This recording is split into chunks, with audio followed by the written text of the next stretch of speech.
आपको पता है सबसे ज़्यादा वर्ड जो हमारी लाइफ में सबसे ज़्यादा इम्पोर्टेंट है, जिसका कामयाबी और नाकामी में सबसे ज़्यादा कंट्रीब्यूशन होता है, उस वर्ड का नाम करैक्टर है। हमारी कामयाबी और हमारी नाकामी का दारोमदार करैक्टर के ऊपर है।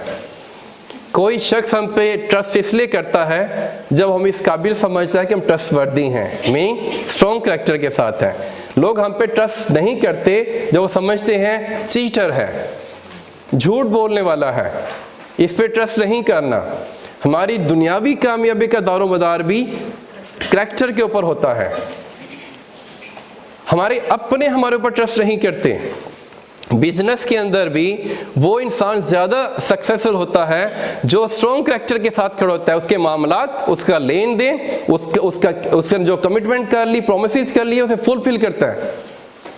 रिलेशनशिप के में भी वो इंसान ज़्यादा पसंदीदा होता है, ज़्यादा फेवरेट बन जाता है जो अपनी माशरती मामलात में, यानी कि जो बातें कर रहा है, जो कमिटमेंट कर रहा है, जो कह रहा है वही हो, उसकी वैल्यू स्ट्रॉन्ग हो, वो किसी को नुकसान ना पहुंचाता हो, वो लोगों को फ़ायदा पहुंचाता हो।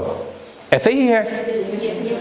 फ्रेंडशिप पर आ जाएं, घर में आ जाएं, अपने कोलीग पर आ जाएं, अपने कैंपस हेड पर आ जाएं, आपको वो लीडर, वो टीम हेड ज़्यादा अच्छी लगती है या अच्छा लगता है जिसका करैक्टर स्ट्रॉन्ग हो, जो ज़्यादा पोलाइट हो। अच्छा, ये सारी चीज़ें हमें हम देखिए, हम उन लोगों से दोस्ती करते हैं जिन्हें हम समझते हैं कि ये ट्रस्टवर्दी है। हम अच्छे लोगों की कंपनी में रहना पसंद करते हैं। तो जब हमारी कामयाबी और नाकामी का दारोमदार ही करैक्टर के ऊपर है, तो क्यों ना करैक्टर को अंडरस्टैंड कर लिया जाए।